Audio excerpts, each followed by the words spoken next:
A little while later, the same waitress returned, her attitude even more arrogant than before. "I know you don't have the money to pay for the meals, which is why you're eating so slowly," she sneered. "I hate to disappoint you, but your time at the table is over. Rise up on your feet, pay if you can afford it, and leave. We are expecting a special couple at this same table." Subscribe to find out how the story started. The sun was setting over the bustling city, casting a warm golden hue on the exterior of the Gilded Plate, a luxury restaurant known for its exquisite cuisine and opulent decor. The restaurant was nestled in a high-end district, surrounded by designer boutiques and art galleries. Inside, the ambience was elegant, with chandeliers sparkling overhead and plush seating that invited patrons to linger. The clientele was predominantly affluent, with well-dressed couples and groups of friends enjoying their evening, laughter and clinking glasses filling the air. Reservations were a must at the Gilded Plate, and for good reason. The restaurant prided itself on its exclusive service and gourmet offerings, attracting a clientele that expected nothing less than perfection. As the clock struck 7, a stylish couple entered the restaurant, their presence commanding attention. Marcus and Lisa, successful business owners in their own right, had made a reservation for a special dinner to celebrate their anniversary. "Can you believe we're finally here?" Lisa said, her eyes shining with excitement. "I've heard nothing but incredible things about this place. I'm so thrilled to be here." Marcus smiled, wrapping an arm around her waist. "It's about time we treat ourselves. Let's enjoy a night out." However, as they approached the host's stand, the hostess barely glanced up from her iPad. After a moment, she finally acknowledged them with a curt nod. "Name?" "Marcus and Lisa Johnson." "We have a reservation," Marcus replied, his tone friendly. The hostess's expression remained indifferent as she gestured towards a table in the corner. "Follow me." Once seated, they noticed the slow pace of service. Minutes turned into what felt like an eternity as they waited for someone to take their order. "Marcus, what is going on in this restaurant?" Lisa asked, her brow furrowing in confusion. "What kind of people did the person in charge of recruiting staff hire?" "I'm equally shocked," Marcus replied, glancing around the restaurant. "I hope this is not the way they serve customers here, otherwise, we are going to lose profits this year." He raised his hand to catch the attention of a passing waiter. "Can I have someone to serve us at the table, please?" His tone was calm and friendly, but the waiter merely shrugged and walked away. A moment later, a white lady approached their table, her demeanor far from welcoming. "What do you want?" she asked, her voice dripping with arrogance. Lisa and Marcus exchanged a look but maintained their composure. "We'd like to order, please," Marcus said, his voice steady. As they placed their order, they couldn't help but overhear snippets of conversation from the staff. "What are these black people doing here?" one whispered to another. "Maybe they are new here and don't know that we serve white wealthy clients here." Subscribe now to keep enjoying the content. Lisa's heart sank. "Did you hear that?" she whispered to Marcus, her voice barely above a murmur. "Yeah, I did," he replied, his expression hardening. "This is unacceptable." As they continued waiting for their meals, they observed the stark contrast in service. Every time a white patron entered or called for assistance, the staff rushed to accommodate them with urgency and smiles. Meanwhile, Lisa and Marcus sat in silence, feeling the weight of the unwelcoming atmosphere. "Does this mean that our restaurant has become a whites-only establishment?" Marcus asked, his voice low but filled with disbelief. "I only see white folks. Where are the black folks? Where are the people of color?" Lisa shook her head, her eyes scanning the room. "I hope to God that they have not mistreated people of color, forcing them to avoid this place," she replied, her voice tinged with concern. As the minutes dragged on, the couple exchanged glances, their patience wearing thin. Finally, after what felt like an eternity, the lady in charge of serving their table returned with their order. "What took you so long?"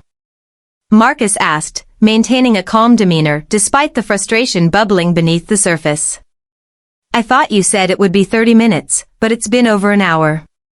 The waitress, however, erupted in anger. I doubt you even have the money to pay for your order. Did you take the time to look at how much your meal will cost? I can't wait to see your embarrassed face when you realize you can't pay. Lisa and Marcus exchanged incredulous looks, their smiles a stark contrast to the hostility they faced. As the waitress stormed off, Lisa leaned in closer to Marcus. I can't believe this lady. Do you think we should let her and the rest of the staff know that we own this place? Marcus shook his head, a wry smile forming on his lips. No, I don't think they would believe us.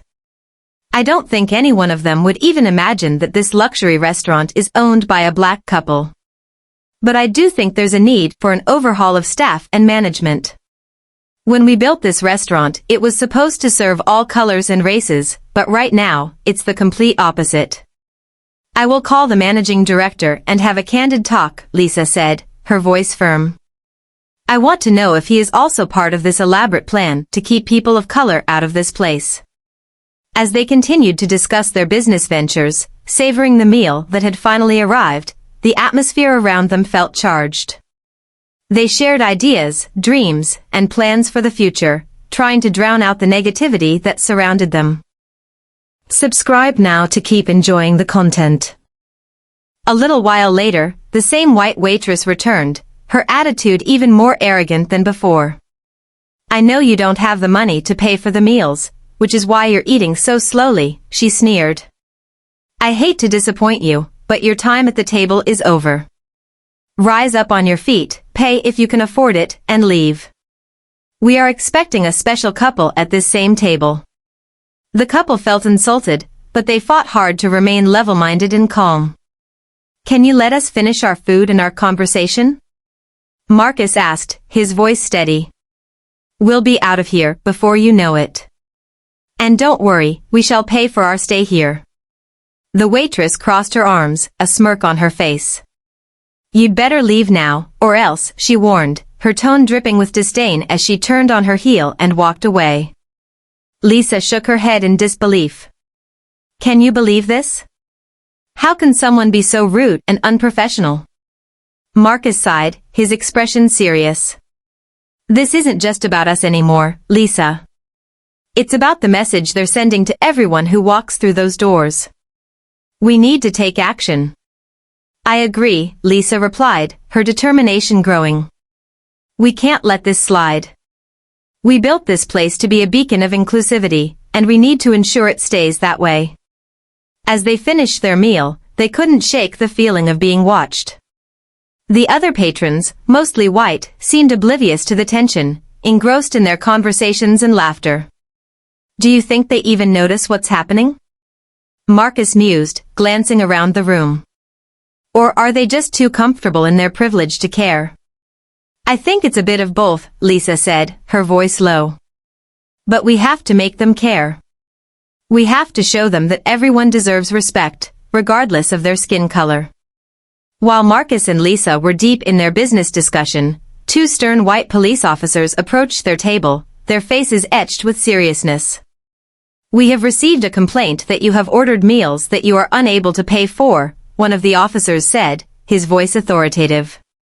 There are concerns that you could be criminals planning to attack and steal from the wealthy white clients in this restaurant. I order you to leave this premise immediately. The other cop interjected, crossing his arms. You're not going to leave just like that. We are arresting you both for harboring criminal intent. Marcus and Lisa exchanged shocked glances, disbelief washing over them. Wait, what? This is a misunderstanding, Marcus said, trying to reason with the officers. We own this restaurant.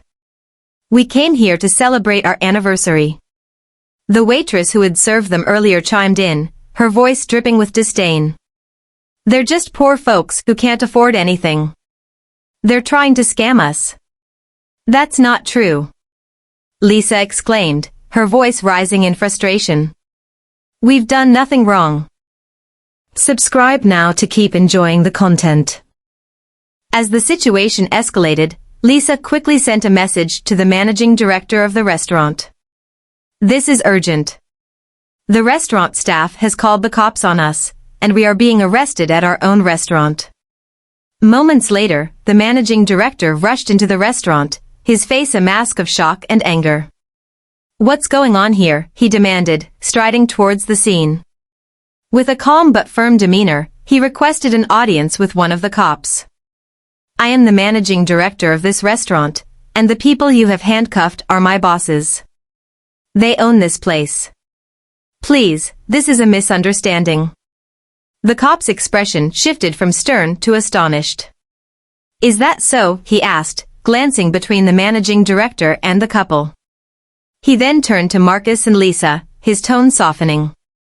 Who are you people? We really are the owners of this restaurant, Marcus replied, his voice steady. We chose to dine here for the first time. We've never been here before, and the staff doesn't know us. We did nothing wrong, sir. The cop nodded, his demeanor changing as he verified the information. I apologize for the misunderstanding, he said, removing the handcuffs from their wrists. You're free to go. As the officers left, the restaurant staff, especially the waitress, stood frozen in place, her face pale with embarrassment. She couldn't believe her actions had led to such a public humiliation. What were you thinking? The managing director asked her, his voice low but filled with disappointment. You have insulted and humiliated my bosses. Why? Because of their color? The waitress stood there, confused and ashamed, unable to respond. Marcus and Lisa, still processing the events, turned to the managing director. This needs to change, Lisa said firmly. You need to be more involved and closely monitor your staff to ensure they treat every customer with respect, regardless of color. I agree, Marcus added. And I think it's necessary to fire all the staff who exhibited prejudice tonight. You need to bring in staff that reflects the diversity of America. The managing director nodded, understanding the gravity of the situation. I will take immediate action. As Marcus and Lisa left the restaurant, they felt a strange sense of gratitude. They had experienced prejudice firsthand, but in doing so, they had the opportunity to improve the restaurant's service and culture. Meanwhile, the affected staff members were dismissed, their pleas for forgiveness falling on deaf ears. They left the restaurant with their heads hanging low, realizing they had wasted their careers by allowing their biases to dictate their actions. They would no longer enjoy the benefits they had taken for granted. This story serves as a powerful reminder that prejudice and discrimination have no place in any establishment. It highlights the importance of treating every individual with respect, regardless of their background. Furthermore, it emphasizes the need for accountability in the workplace and the necessity of fostering an inclusive environment that celebrates diversity. In the end, standing up against injustice not only empowers those affected but also paves the way for positive change. Thanks for watching. Please subscribe to help our channel grow.